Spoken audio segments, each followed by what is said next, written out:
సడన్‌గా నిద్ర లేచావు.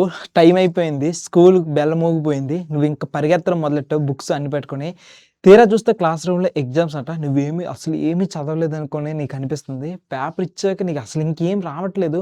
పేపర్ చూస్తే ఏడుపు ఒక్కటే తక్కువ. ఆ ఏడుపు కూడా ఏడ్చేసావు. నువ్వు పడిన కన్నీటి వల్ల పేపర్ మీద పడి పేపర్ కూడాను కాస్త బాగా తడిచిపోయింది. ఎగ్జామినర్ వచ్చి నీ పక్కనే నిల్చుండిపోయాడు. అలాంటి పరిస్థితిలో సార్ నాకేం రాదనుకుని చెప్పేసి పేపర్ ఆయనకిచ్చేసి ఇంక బెంచ్ మీద బోర్‌ని ఏడుస్తూ కింద కూర్చుండిపోతున్నాం. ఎంత దారుణంగా ఉంది కదా!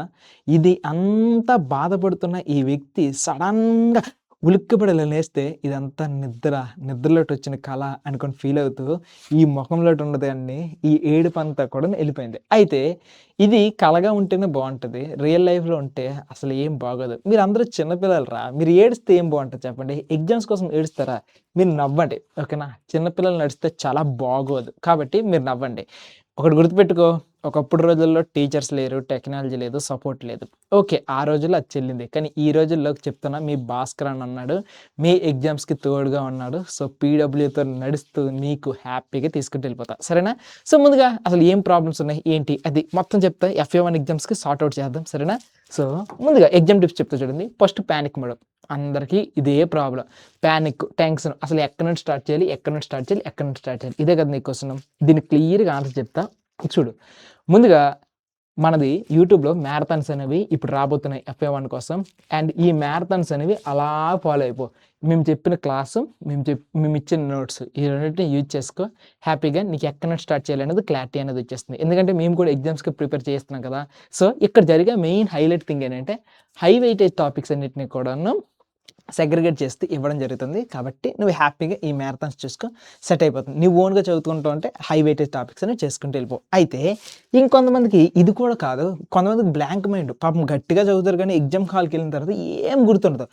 క్వెషన్ పేపర్ చూస్తే ఇది నాకొచ్చు అనే ఫీలింగ్ ఉంటది. కానీ రాస్తుంటే 2 పాయింట్స్‌కి మించి ఎక్కువ రాదు. ఇలాంటి ప్రాబ్లమ్. నేను చెప్తున్నా ఇది చాలామంది కామన్‌గా ఫ ఫ కామన్‌గా వచ్చేదే.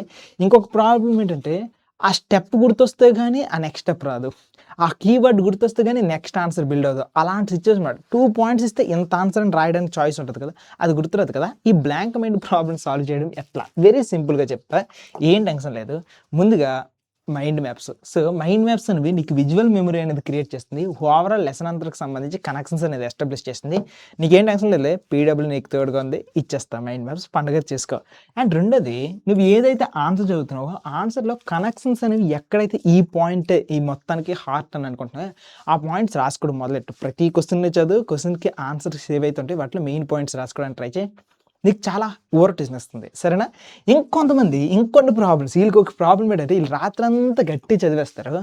చదివడం వల్ల చాలా పెద్ద ప్రాబ్లమ్ ఉందిరా. రాత్రంతా నువ్వు అసలు పడుకోకుండా చదివితే వచ్చే ప్రాబ్లమ్ ఏంటంటే అడ్జస్ట్ అయిపోతావు. ఓకేనా?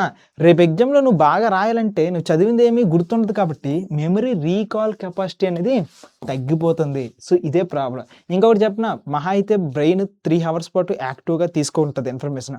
తర్వాత ఫోర్త్ అవర్ నుండి కూడాను ఇన్ఫర్మేషన్ తీసుకోవడం కూడా కష్టమవుతుంది. మరి ఈటికి ఏం చేయాలి? చెప్పేది ఒకటే ఒక మాట. రాత్రంతా నీకు చదవాల్సిన అవసరం లేదులే. ముందుగా మైండ్‌కి ఎలా లేదన్నా సరే మినిమమ్ 5 హవర్స్ స్లీప్ అనేది ఇచ్చేయి. Quality sleep. ఓకేనా? ఇది నీ మైండ్‌కి రిఫ్రెష్ అవుతుంది. సో, పడుకోవడానికంటే ముందు ఒక 3 హవర్స్, పడుకొని లేచిన తర్వాత ఒక 3 హవర్స్ ఈ రెండిటిని చేస్తే 6 హవర్స్ నీకు ఎవ్రీడే ఎక్స్‌ట్రా థింక్ వస్తుంది. కాబట్టి టైంని కొద్దిగా కేటగరైజ్ చేసుకో. మర్చిపోకు.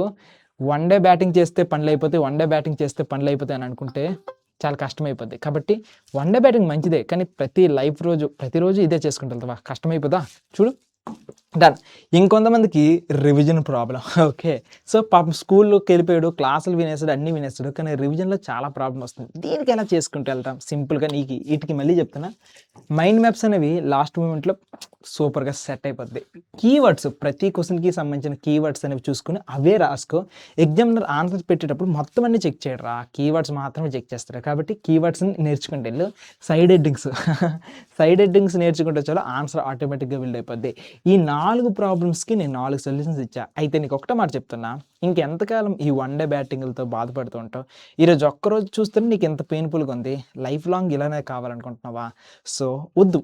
ఈ దిక్కుమాలిన పరిస్థితి మనకొద్దు. సో, ఇక నుంచి కూడా నువ్వు చదివేది చాలా మంచిగుండాలి. పబ్లిక్ ఎగ్జామ్‌లో మంచి మార్క్స్ రావాలి.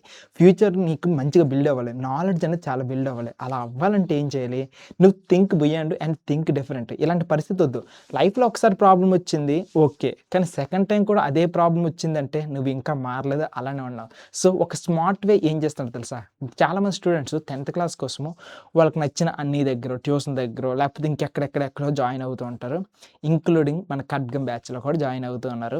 ఇన్ కేస్ నీ ప్రిపరేషన్ అసలు దారుణంగా ఎళ్తుంది అని నువ్వు ఫీల్ అవుతూ ఉంటే, మన పీడబ్ల్యూలో మీకోసం ఖడ్గం బ్యాచ్ అనేది రన్ అవుతుంది. ఒకవేళ ఇది నీకు ట్రూ సొల్యూషన్ అని అనిపిస్తే మాత్రం తీసేసుకో.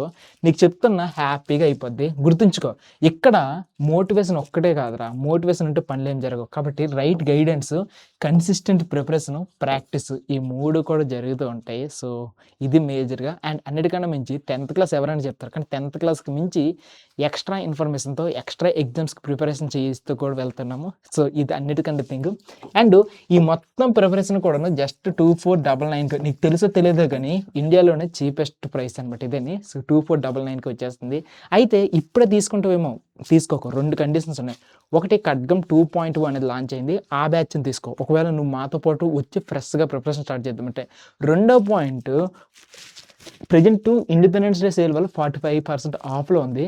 కాబట్టి నువ్వు 2499 ప్రైస్ కాస్త 1799కి వస్తుంది. సో, ఈ ప్రైస్‌కి మాత్రమే తీసుకో. ఎందుకంటే రూ. 800 ఆఫ్ వస్తుంది. దయచేసి 1.0 వద్దు.